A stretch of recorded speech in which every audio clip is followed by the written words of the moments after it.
네, 저는 오늘 사무엘하 6장 1절에서 11절을 본문으로 말씀이면 충분합니다라는 제목의 말씀을 나누려고 합니다. 여러분 설교에 앞서 이런 장면을 한번 떠올려 보시기 바랍니다. 한 부부가 있습니다. 내일이 아내의 생일입니다. 그래서 남편이 큰 마음을 먹었습니다. 이번에는 정말 제대로 된 멋진 선물을 해줘야지. 그렇게 남편이 준비한 선물이 그 최신형 그리고 아주 비싼 고급 낚싯대입니다. 남편이 제일 좋아하는 게 낚시거든요. 그 선물을 준비하면서 이렇게 비싸고 좋은 낚싯대를 선물하면 아내가 얼마나 좋아할까, 이렇게 설레는 마음으로 정성껏 포장까지 합니다. 그렇게 생일날 아내에게 선물을 내밀었습니다.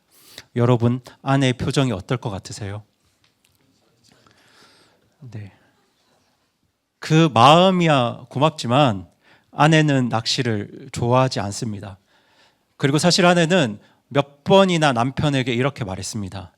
여보, 나는 비싼 거 필요 없어. 그냥 둘이 손잡고 산책하면서 이야기하는 게 좋아.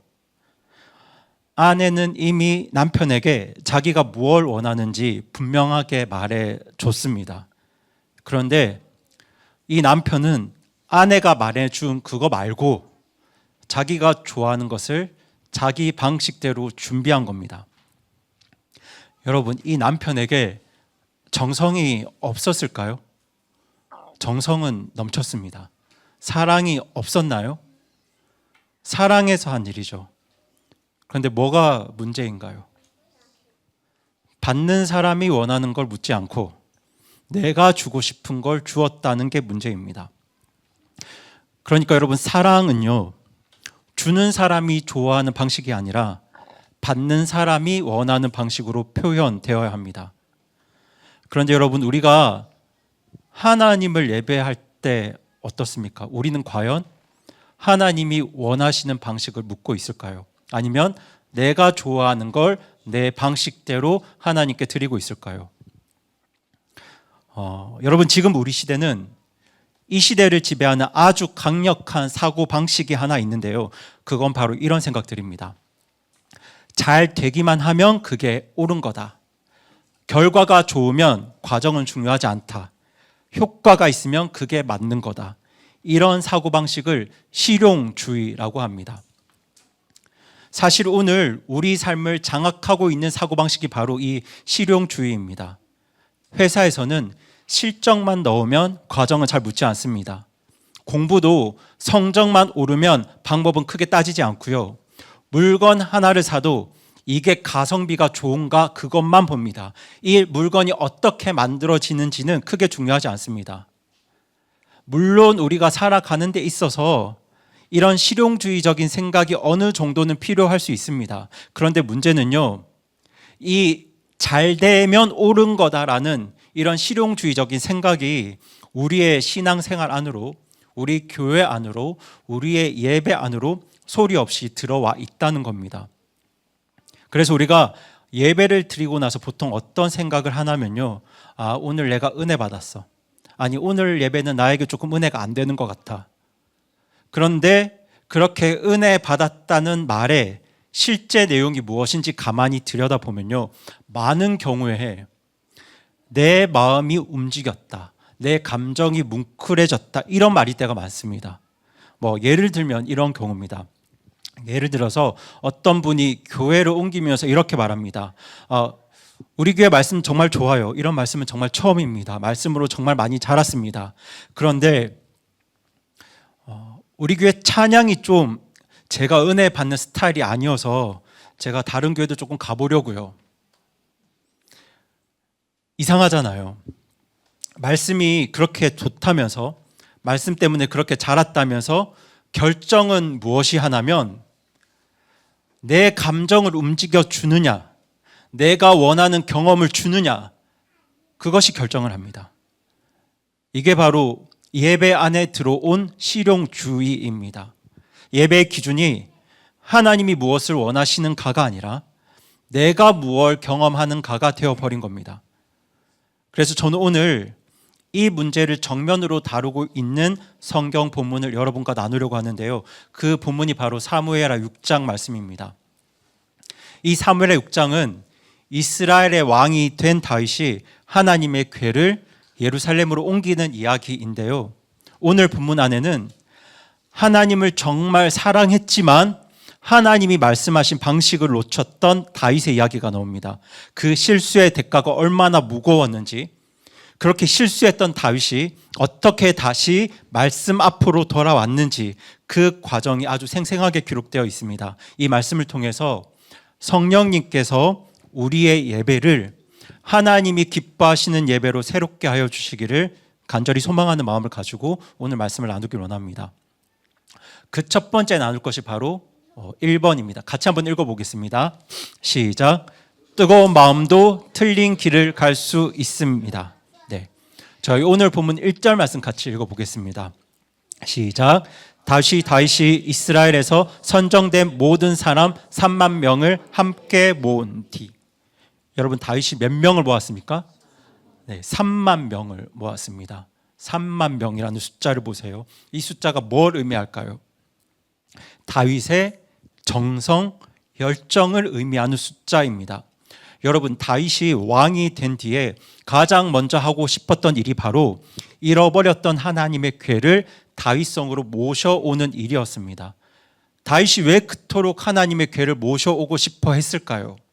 이 하나님의 궤는 하나님께서 자기 백성 가운데 임재하시겠다고 약속하신 하나님이 임재의 상징이었기 때문입니다. 그러니까 지금 다윗의 마음은 이 나라의 중심에 나의 궁전이 아니라 하나님의 집이 있어야 한다, 하나님께서 계셔야 한다, 이런 마음이었어요.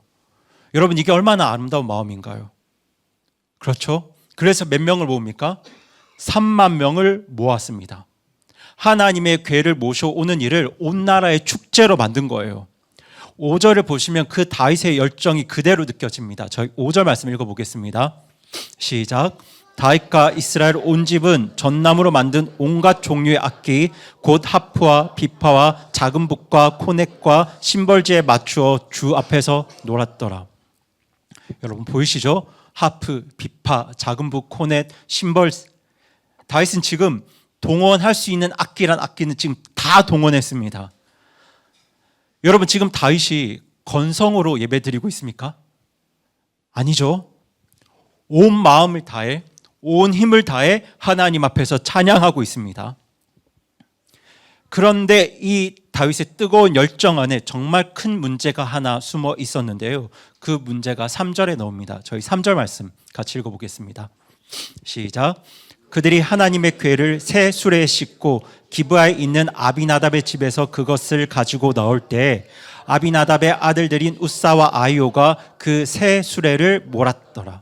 네. 지금 다윗의 가장 큰 문제는 바로 이 새 수레에 있습니다. 다윗은 지금 새 수레로 하나님의 궤를 옮기려 했습니다. 여러분, 이 새 수레가 왜 문제가 되겠습니까? 하나님은 이미 하나님의 궤를 어떻게 옮겨야 하는지 아주 구체적으로 정확하게 말씀해 주셨기 때문입니다. 민수기 말씀을 보시면 하나님의 궤는 반드시 레위인이 옮겨야 했는데 레위인 중에서도 고앗 자손이 수레가 아니라 자기의 어깨에 메고 하나님의 궤를 옮겨야 했습니다. 우리 민수기 7장 9절 말씀 같이 읽어보겠습니다. 시작.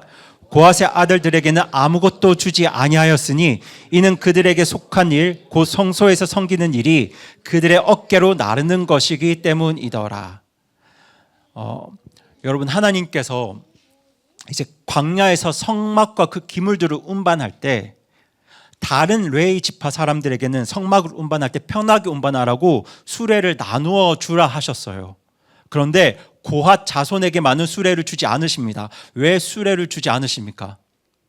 하나님의 궤는 수레에 싣는 것이 아니라 사람의 어깨로 메고 이동해야 했기 때문입니다.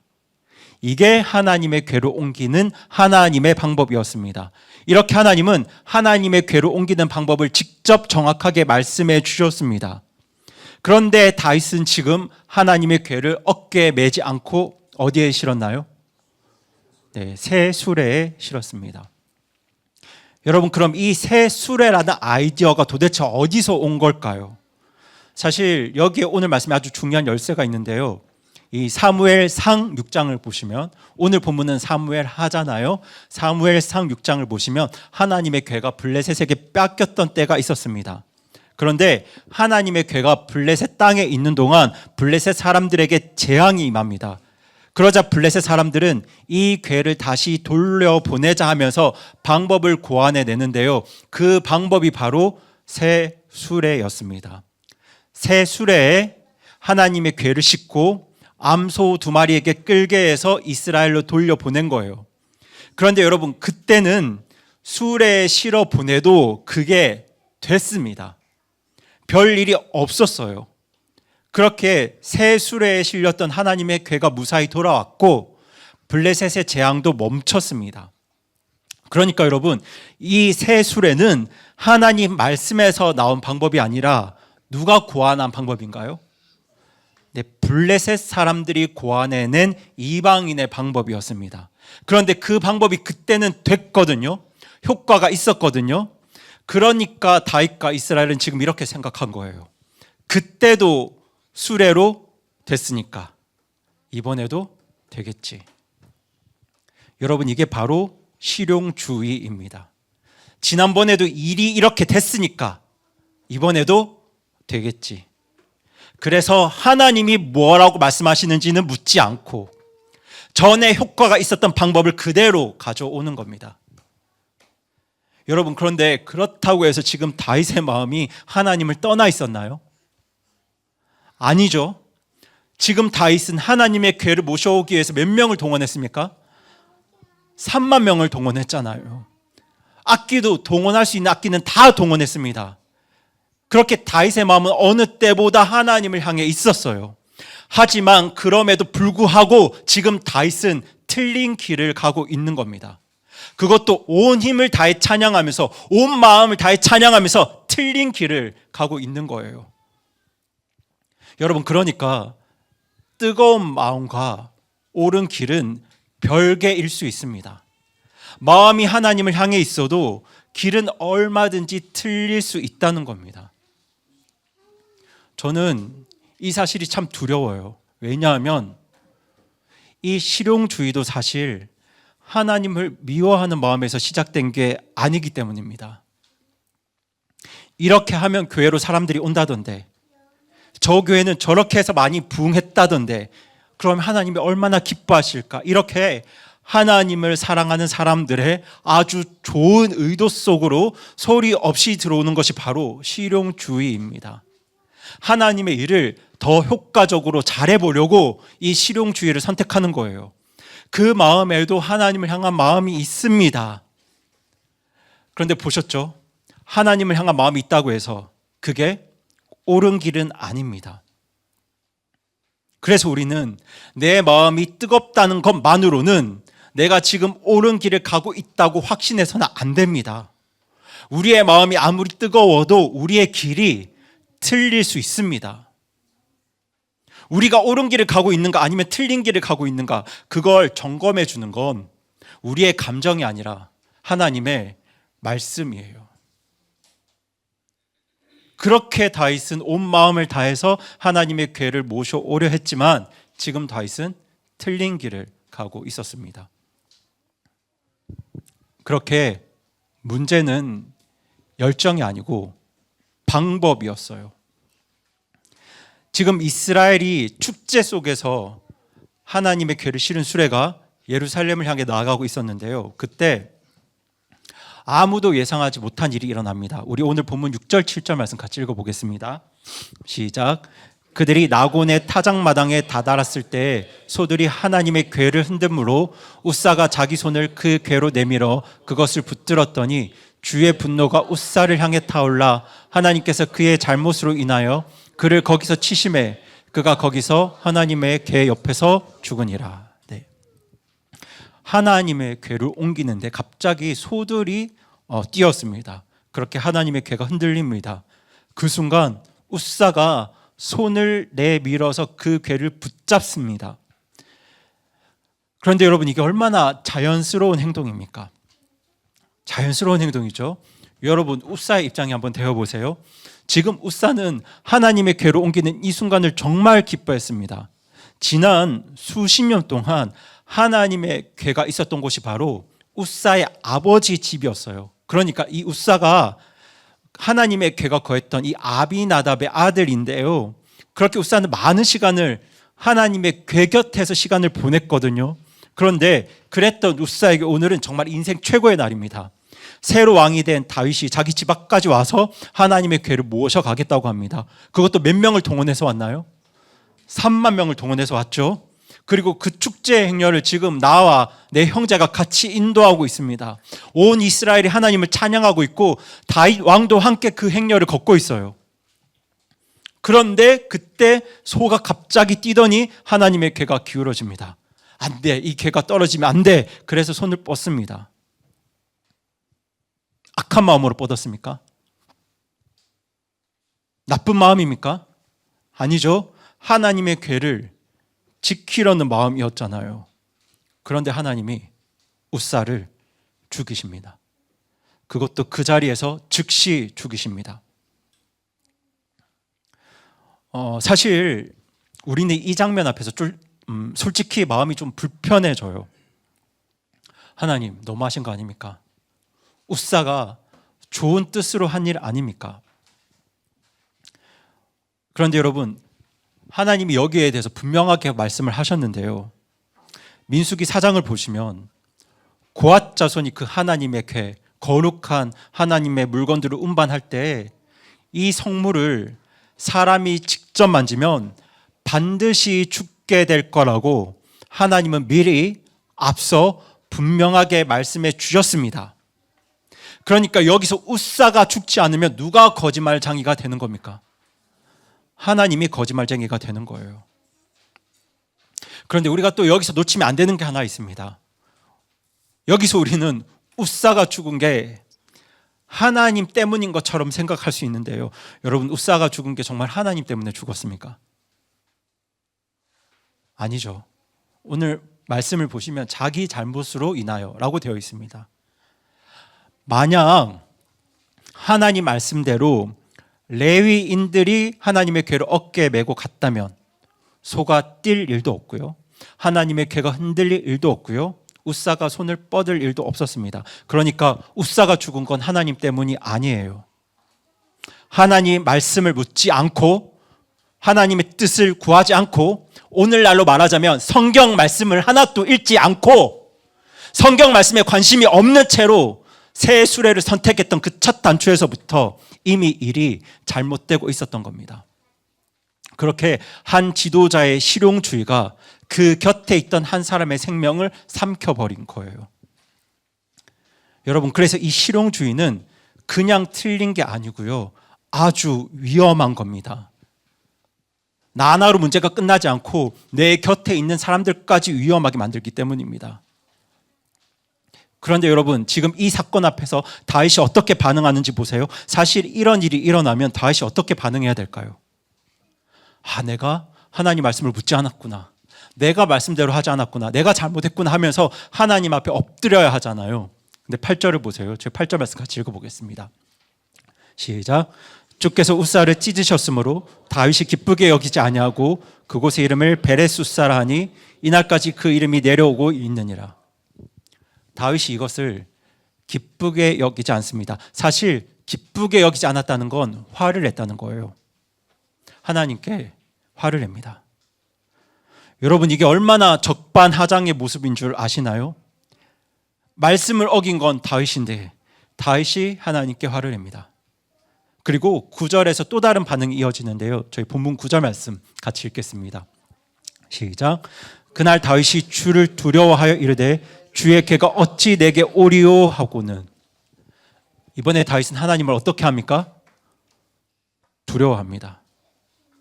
주의 궤가 어찌 내게로 오리오 하면서 하나님의 궤를 모셔오는 걸 두려워합니다. 하나님 궤를 모셔오려고 몇 명을 동원했나요? 3만 명을 동원했던 다윗이 이제는 그걸 두려워합니다. 그리고 10절을 보시겠습니다. 10절 같이 읽겠습니다. 시작. 이에 다윗이 주의 궤를 다윗의 도시 안으로 자기에게 옮기려 하지 아니하고 궤를 옆으로 가져가 가드 사람 오벳 에돔의 집에 들여 놓았으므로. 네, 결국 다윗은 하나님의 궤를 자기 성으로 옮기려 하지 않습니다. 하나님의 궤가 오는 걸 원하지 않아요. 하나님의 궤를 모시려고 3만 명을 동원했던 다윗이 이제는 하나님의 궤가 오는 걸 원치 않습니다. 그래서 그 하나님의 궤를 오벳 에돔의 집에 맡겨버립니다.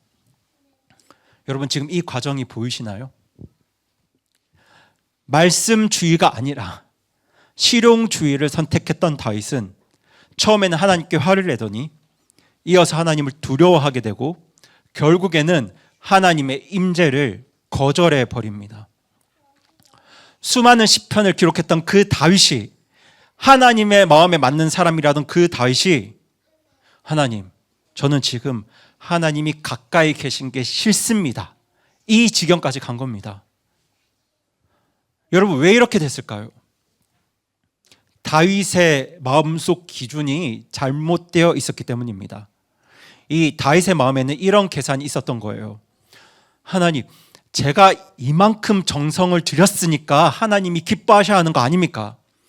내가 이렇게 뜨겁게 찬양했는데 하나님이 이 정도면 받아주셔야 되는 거 아닙니까? 제가 3만 명을 동원했는데 이 정도는 봐주셔야 되는 거 아닙니까? 그렇게 내가 세운 기준, 내가 기대한 결과가 있었는데 하나님이 그 기대대로 움직여 주시지 않으니까 화가 나는 겁니다. 그런데 우리에게도 이런 모습들이 있잖아요. 저도 사실 이 다윗의 모습에서 제 모습을 많이 보는데요. 모든 설교자들은 설교를 준비할 때 이런 기대를 품습니다. 이번 설교에는 이런 반응들이 있겠지, 이런 기대를 품을 때가 있는데요. 그런데 그 기대만큼 반응이 없으면 마음이 안 좋죠. 그런데 그렇게 마음이 상하는 순간 제 설교의 목표가 하나님이 아니라 사람들의 반응에 있었다는 게 고스란히 드러납니다.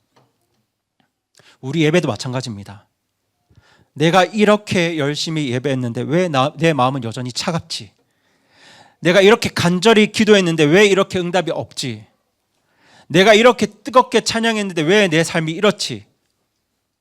그럴 때면 화가 나기도 하고 하나님이 멀게 느껴지기도 하고 그렇게 예배의 자리에서 점점 멀어지고 싶습니다. 그런데 여러분, 그 뿌리에 뭐가 있냐면요, 내가 정말 열심히 드렸기 때문에, 내가 많이 드렸기 때문에 내가 기대한 결과가 나와야 한다는 이 실용주의가 있는 겁니다. 그런데 내가 세운 그 목표나 기대치가 채워지지 않을 때 이 실용주의자는 하나님께 화를 내고요, 하나님을 두려워하고요, 결국 하나님에게서 멀어집니다. 그렇게 시작이 말씀에서, 성경에서 벗어나면 끝도 잘못되는 거예요. 그런데 여러분, 이야기가 여기서 끝나지 않습니다. 11절을 보세요. 저희 11절 말씀 같이 읽겠습니다.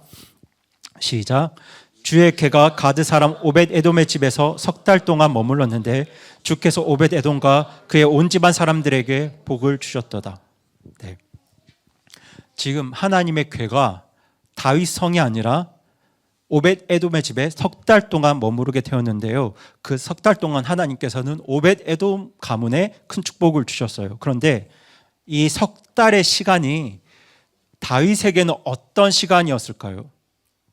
저는 말씀을 보았을 때 이 석 달이 다윗이 말씀 앞으로 다시 돌아가는 회개의 시간이었다고 믿습니다. 그래서 제가 다음 주에 회개에 대해서 말씀을 나누려고 하는데요, 제가 회개라고 말씀드렸잖아요. 여러분, 회개는 그저 하나님 죄송합니다 하면서 내 기분 정리하는 게 아닙니다. 회개는 내 삶의 기준이 바뀌는 겁니다. 과거에는 나의 방식이 기준이었는데 이제는 하나님 말씀이 기준이 되는 거. 과거에는 내 방식대로 살았는데 이제는 하나님의 방식대로 살아가는 거. 과거에는 내가 내 삶의 왕이었는데 이제는 주님께서 나의 왕이 되시는 거. 이렇게 삶의 기준 자체가 바뀌는 게 회개입니다.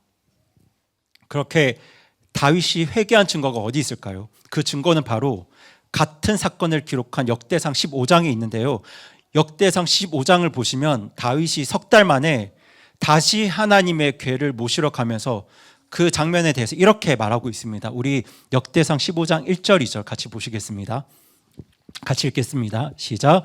다윗이 자기를 위해 다윗의 도시에 집들을 짓고 하나님의 궤를 위해 초소를 예배하며 그것을 위해 장막을 치고 그때 다윗이 이르되 레위 사람들 외에는 아무도 하나님의 궤를 나를 수 없나니 이는 주께서 그들을 택하사 하나님의 궤를 나르며 영원토록 그분을 섬기게 하셨기 때문이니라 하고. 여러분, 다윗의 입에서 이제는 하나님의 말씀이 나오기 시작합니다. 3만 명 동원하는 게 아니고요. 뭐가 나온다고요? 하나님의 말씀, 성경 말씀이 다윗의 입에서 나오기 시작해요. 3만 명을 동원해야, 화려한 악기로 찬양을 해야 하나님의 일이 됩니다, 이렇게 말하지 않고요. 멋대로 해야 하나님의 일이 됩니다라고 말하고 있습니까? 성경 말씀대로 해야 하나님의 일이 됩니다라고 말하고 있습니다. 찬양을 잘해야, 화려한 세션을 만들어야, 음식을 잘해야, 이걸 잘해야 하나님의 일이 된다고 말하지 않고요. 멋대로 해야 된다고요? 하나님의 말씀대로 해야 하나님의 일이 된다고 말하고 있습니다. 그래서 하나님의 궤는 레위 사람이 어깨에 메어야 한다. 민수기에 기록된 그대로, 하나님 말씀 그대로 다윗이 하고 있습니다. 그 석 달 동안 다윗이 지금 뭘 했는지 보이시죠? 어디로 돌아간 겁니까? 하나님 말씀으로 돌아간 겁니다.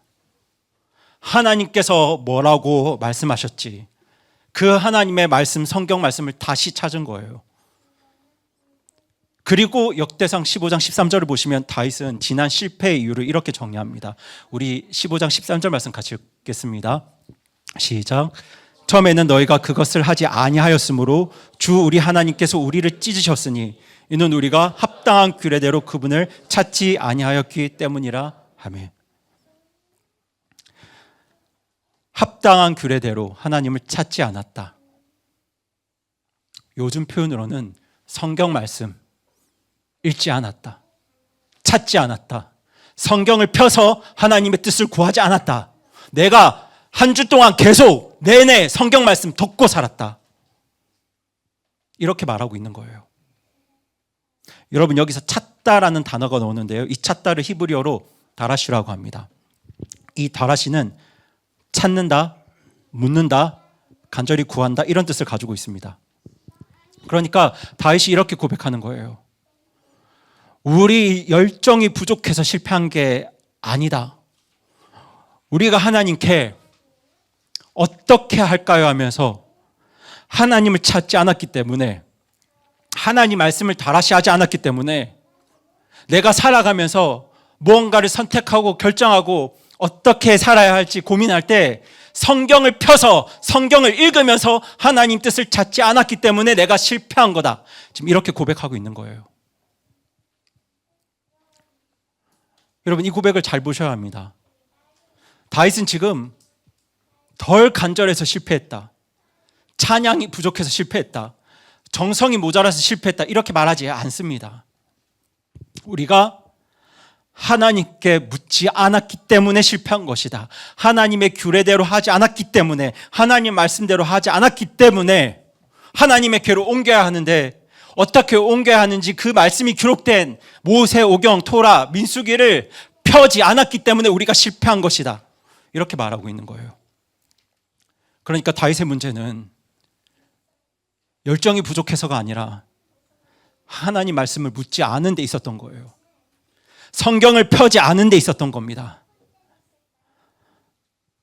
여러분, 우리가 왜 하나님께 물어야 합니까? 우리가 왜 성경을 펴야 합니까?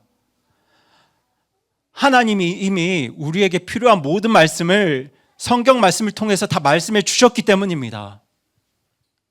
하나님은 우리에게 그냥 나를 예배하라고만 하시고 예배 드리는 방법은 알아서 해라, 이렇게 말씀하지 않으셨어요. 무엇으로 하나님께 나와야 하는지, 어떻게 하나님께 예배 드려야 하는지, 교회가 어떻게 세워져야 하는지 하나님은 당신의 말씀으로 이미 다 알려주셨습니다. 그래서 우리는 새로운 방법을 찾을 필요가 없습니다. 새로운 아이디어를 고안할 필요가 없어요. 모르면 누구에게 물으면 됩니까? 하나님께 물으면 됩니다. 모르면 뭘 펴면 됩니까? 성경을 펴면 됩니다. 거기에 답이 있어요. 우리 교회가 어떻게 세워져야 하는가? 우리 교회가 앞으로 어떻게 가야 하는가? 어디에 답이 있습니까? 성경에 답이 있습니다. 말씀에 다 답이 나와 있어요. 이게 바로 말씀의 충분성입니다. 여러분, 말씀이면 충분합니다. 성경이면 충분해요. 성경이면 충분한데 문제는 우리가 성경을 안 읽고 성경대로 안 하고 다른 길을 찾으니까 문제가 되는 겁니다. 그래서 바울이 디모데후서 3장에서 성경에 대해서 이렇게 말하잖아요. 우리 다 함께 디모데후서 3장 16절 17절 읽어보겠습니다. 시작. 모든 성경 기록은 하나님의 영감에 의해 주어진 것으로 교리와 책망과 바로잡음과 의로 교육하기에 유익하니 이것은 하나님의 사람이 완전하게 되어 모든 선한 일에 철저히 갖추어지게 하려 함이라. 보세요. 모든 성경은 하나님의 영감에 의해 주어진 것으로 하나님의 사람을 완전하게 하고 모든 선한 일을 행한 능력을 철저히 갖추게 한다고 합니다. 이게 무슨 말씀이냐면요, 성경 말씀이면 부족한 게 없다는 거예요. 예배를 위해서도, 우리 신앙과 삶을 위해서도, 교회를 위해서도 뭐면 충분하다는 겁니까? 성경이면, 말씀이면 충분하다는 겁니다. 그래서 다윗이 이제는 3만 명을 동원하지 않고요, 모든 악기를 동원하지 않고 어디로 돌아갑니까? 말씀으로 돌아갑니다. 하나님 말씀을 구하고 하나님 말씀을 읽고 하나님 말씀을 찾고 거기서 발견한 하나님의 뜻대로 하나님의 말씀대로 합니다. 그때 어떤 일이 일어나냐면요, 우리 사무엘하 6장 13절 말씀 읽어보겠습니다. 시작. 주의 궤를 맨 자들이 6걸음을 옮길 때에 그가 소들과 살찐 것들로 희생물을 드렸고. 자, 여러분, 이번에는 레위인들이 하나님의 궤를 어깨에 메고 가는데요, 그렇게 하나님 방법대로 하나님 말씀대로 하나님의 궤를 옮깁니다. 그런데 하나님 말씀대로 이 일들을 할 때 지금 몇 걸음마다 제사를 드리나요? 6걸음마다 제사를 드립니다. 6걸음마다. 여러분, 지난번에는 어땠냐면 세수로에 하나님의 궤를 실어놓고 그때도 됐으니까 이번에도 되겠지 하면서 그냥 출발했잖아요. 그런데 이번에 다윗은 6걸음마다 멈춰서 하나님 앞에 제사를 드려요. 어떤 마음으로 제사를 드리냐면, 하나님, 지금 우리가 말씀대로 가고 있습니다. 하나님 말씀이 아니면, 하나님 방법이 아니면 우리는 한 걸음도 갈 수가 없습니다. 그렇게 6걸음마다 하나님 말씀대로 가고 있는지 다윗이 확인한 겁니다. 그런데 여러분, 그렇게 말씀대로 가는 한 걸음 한 걸음이 다윗에게는 정말 큰 기쁨과 감격으로 다가왔을 거예요. 6걸음마다 제사를 드리면 속도는 엄청 느리겠죠. 수레보다 어깨에 메고 가는 것도 속도가 느린데 6걸음마다 제사를 드리면 속도는 훨씬 더 느리겠죠. 그런데 속도는 느리겠지만 내가 정말 하나님 말씀대로 옳은 길을 가고 있구나 하는 그 확신이 다윗에게 말할 수 없는 기쁨과 감격을 주었을 겁니다. 그 떨림과 감격으로 다윗은 6걸음마다 정말 축제 같은 감격을 누리면서 하나님의 궤를 옮겼습니다. 그 결과가 바로 14절 15절 말씀인데요, 우리 사무엘하 6장 14절 15절 같이 읽겠습니다. 시작. 또 다윗이 주 앞에서 힘을 다하여 춤을 추었는데 다윗이 아마 에봇을 입었더라. 이렇게 다윗과 이스라엘 온 집이 소리를 지르며 나팔 소리와 함께 주의 궤를 가지고 올라왔는데. 여러분, 이 장면을 꼭 보셔야 하는데요, 그렇게 6걸음마다 하나님의 뜻을 확인하면서 언약궤로 옮겼던 다윗이 이제는 왕의 체면도 다 내려놓고 온 힘을 다해 춤을 추면서 큰 기쁨으로 하나님을 찬양합니다. 여러분, 혹시 이렇게 생각하실지 모르겠어요. 하나님 말씀대로 하면, 성경대로 하면, 하나님의 규례대로 하면 예배가 너무 딱딱해지거나 나의 신앙이 너무 차가워지는 거 아닙니까? 우리 교회가 너무 차가워지는 거 아닐까요? 이렇게 생각하는 분들 계신데요, 오늘 본문을 보세요. 결과가 어떻습니까? 정반대예요. 첫 번째 행렬보다 두 번째 행렬의 열정과 기쁨이 훨씬 더 뜨겁습니다. 첫 번째 행렬의 기쁨보다 두 번째 행렬의 기쁨이 훨씬 더 큽니다. 여러분, 하나님 말씀대로 한다고 해서 기쁨과 열정이 죽지 않습니다. 오히려 하나님 말씀대로 가면 기쁨이 훨씬 더 커지고 열정이 훨씬 더 타올라요. 근데 왜 그런지 한번 생각을 해보세요. 왜 그러냐면요, 여러분, 사실 나의 방식대로 드리는 예배는, 내 생각대로 내 방식대로 사는 신앙은요, 항상 불안이 숨어 있습니다. 이게 맞을까? 이 정도면 될까? 이 정도면 하나님이 기뻐하실까? 근데 왜 오늘 나에게 감동이 없을까? 내 삶이 변하지 않을까? 기준이 내 안에 있으니까 뭐가 없는 거예요? 확신이 없는 거예요. 불안한 거죠. 기준이 내 안에 있으니까, 내 생각대로 하니까 확신도 없고 불안한 겁니다. 그런데 하나님 말씀대로 드리는 예배, 하나님 말씀대로 가는 우리의 신앙생활은 뭐가 있을까요? 확신이 있습니다. 하나님이 원하시는 방법을 성경 말씀으로 직접 알려주셨고, 나는 지금 하나님 말씀대로, 성경 말씀대로 하나님께 가고 있어. 나는 지금 하나님이 알려주신 방법으로 하나님께 예배드리고 있어. 나는 지금 하나님이 알려주신 방법으로 교회를 세워가고 있어. 여러분, 우리가 이 확신 안에 있으면요, 그 어느 때보다 마음껏 기뻐할 수 있습니다. 그래서 다윗은 처음보다 더 크게 춤을 출 수 있었고, 처음보다 더 크게 기뻐 외칠 수 있었던 겁니다. 3만 명을 동원했을 때보다 하나님 말씀대로 나아갈 때 그렇게 참 기쁨이 회복되는 거예요. 그런데 여러분, 우리에게도 하나님이 정하신 길이 있습니다. 하나님이 우리에게 정하신 옳은 길, 유일한 길이 있는데요, 그 길이 바로 예수 그리스도십니다. 여러분, 오늘 다윗이 사실 하나님 앞에 나갈 수 있었던 유일한 길도 누구에게 있었냐면 예수님께 있었어요. 저도 그랬는데요, 여러분이 오늘 말씀을 보시면서 조금 마음에 걸리시는 게 있을 겁니다. 웃사는 죽었잖아요. 다윗은 왜 살았을까? 아니, 웃사의 죄보다 하나님 말씀을 묻지 않았던 지도자의 죄가 더 큰 것 아닐까? 그런데 웃사는 죽었습니다. 그 방법을 선택했던 다윗은 살았어요. 거기에 더 나아가서 다윗은 다시 하나님을 예배할 수 있었고 큰 기쁨으로 춤까지 춥니다. 여러분, 이게 공평한가요? 그렇게 웃사는 죽고 다윗은 큰 기쁨을 누리는 게 이게 공평합니까? 여러분, 사실 이건 공평이 아니에요. 공의가 아닙니다. 이건 공의가 아니고 긍휼입니다. 여러분, 다윗이 살아 마땅해서 산 게 아니고요, 하나님의 긍휼 때문에 회개할 기회를 받았을 뿐이에요. 그런데 여러분, 그렇게 다윗에게 주어졌던 그 하나님의 긍휼이 누구로 인해 주어졌을까요? 네, 예수 그리스도로 인해 주어집니다. 다윗도 원래는 웃사처럼 죽어야 했습니다. 다윗도 원래 웃사처럼 하나님의 심판을 받아야 됐습니다. 비단 하나님의 방법대로 하나님의 궤를 옮기지 않은 죄뿐만 아니고, 다윗의 죄 아시죠? 남의 아내를 범했던 죄, 그 죄를 덮기 위해 자기 충직한 신하를 모의 살해한 죄, 그 죄 때문에 다윗은 하나님의 심판을 받고 죽어 마땅한 사람입니다.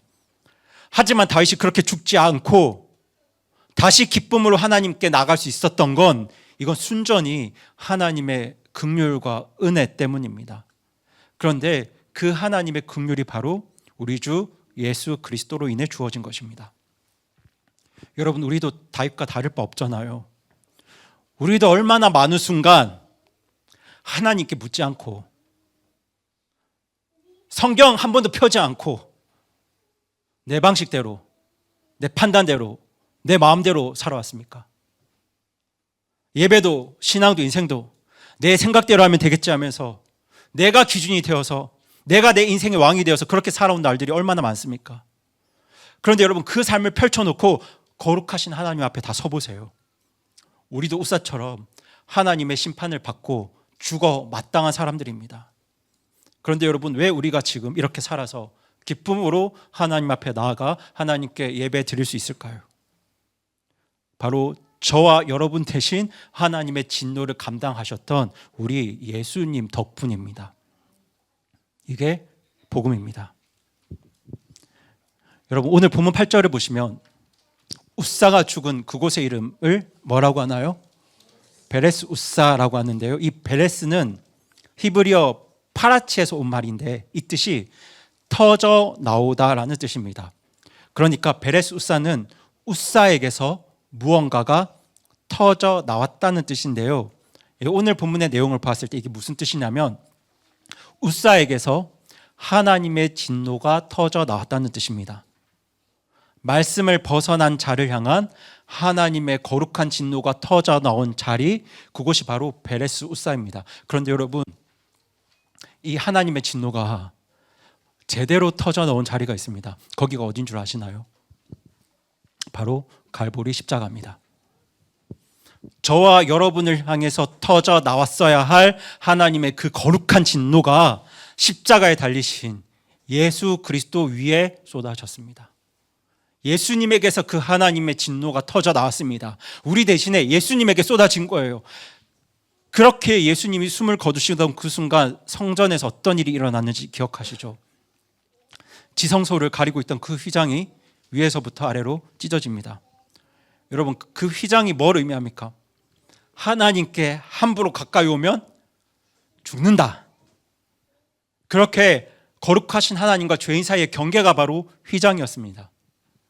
그런데 그 경계가 예수님의 찢기신 몸으로 활짝 열린 거예요. 그러니까 누구를 의지하면 하나님께 나아갈 수 있는 건가요? 예수님 의지하면 하나님께 나아갈 수 있게 된 거예요. 그래서 히브리서는 예수님의 몸을 가리켜 하나님께 나아가는 새로운 생명의 길이라고 소개합니다. 그렇게 우리가 하나님께 나아가는 길도 우리가 고안한 방법이 아니고요. 누가 정하시고 누가 알려주신 길입니까? 하나님이 정하시고 하나님이 알려주신 길이에요. 그 길과 방법을 성경에 기록해 주셨습니다. 그렇게 하나님이 정하신 길이 바로 예수 그리스도십니다. 그러니까 구원은 실용주의로 받는 게 아니라 하나님 말씀대로 받는 겁니다. 내가 쌓은 정성으로 내가 만든 방법으로 하나님께 가는 게 아니라 하나님이 정하신 단 하나의 길, 하나님이 알려주신 유일한 길, 바로 예수 그리스도를 통해서만 우리가 하나님께 나아갈 수 있는 겁니다.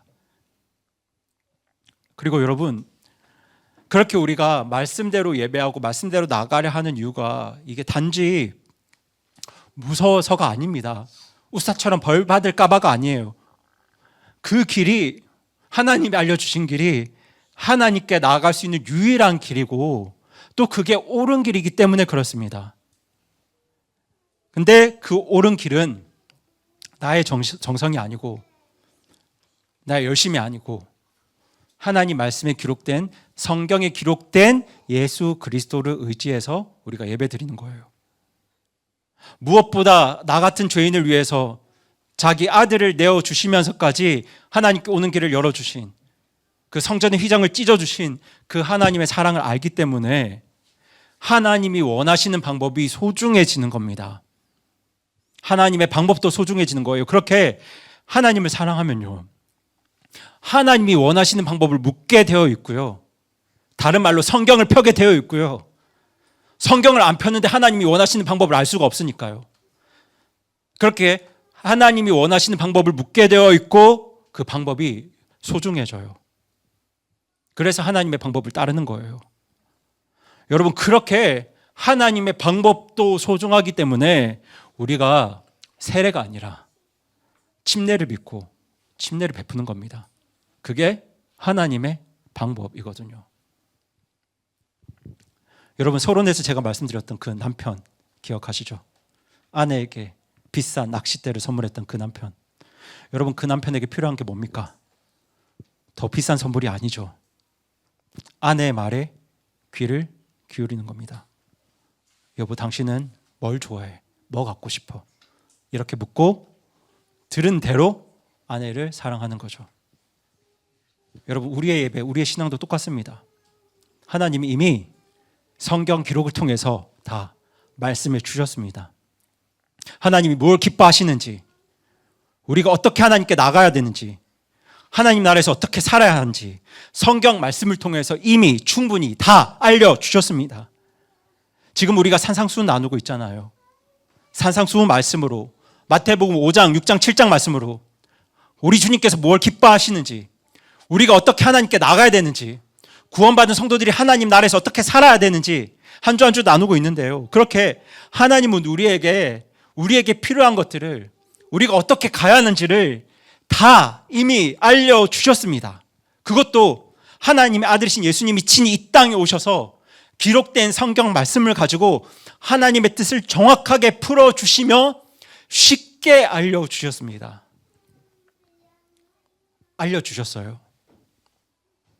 우리가 할 일은 알려주셨으니까 찾으면 됩니다. 성경을 펴서 다라쉬 하면 되는 거예요. 하나님이 나에게 뭐라고 하셨나를 찾으시면 되는 겁니다. 그러니까 여러분, 이번 한 주간 뭐가 나에게 은혜가 될까? 뭐 더 좋은 방법이 없을까? 이런 질문보다 하나님이 뭘 원하실까? 그리고 성경에는 뭐라고 돼 있나? 이걸 가장 먼저 물으시기 바랍니다. 그 질문에 대한 답을 하나님의 말씀, 성경 말씀에서 찾으시기 바랍니다. 예배 드리실 때도, 찬양을 부르실 때도, 인생의 크고 작은 결정 앞에서도 회개한 다윗처럼 하나님 말씀을 먼저 구하시기 바랍니다. 3만 명이 중요한 게 아닙니다. 뭐가 중요하죠? 말씀이 중요한 겁니다. 그렇게 하나님 말씀을 묻고 하나님 말씀대로 나아갈 때 저는 우리의 예배가 차가워지는 게 아니라 더 크게 기뻐하고 감격하는 참 기쁨의 예배가 될 거라고 저는 확신합니다. 저는 우리 성도님들이 한 주간 살아가면서 마태복음 5장, 6장, 7장 펴면서 하나님의 뜻을 찾고 구하고 그 말씀대로 살아가면 여기서 음치가 찬양 인도를 해도 우리가 크게 기뻐하고 감격하면서 찬양할 수 있다고 믿습니다. 그러니까 여러분, 말씀이면 충분합니다. 우리의 예배를 위해서도, 우리 신앙을 위해서도 말씀이면 충분해요. 그러니까 오늘은 옆에 분들에게 이렇게 권면해 주세요. 말씀이면 충분합니다. 네, 성경이면 충분합니다. 네, 진짜 그렇습니다, 여러분. 그렇게 정말 우리 모든 성도님들이 말씀대로 하나님께 나갈 수 있고, 말씀대로 예배드릴 수 있고, 말씀대로 성령님의 인도함을 받을 수 있는 그런 복된 인생 사시기를 간절히 바라고 소망합니다. 우리 그 소망과 바람을 가지고 이 시간 함께 기도하시겠습니다.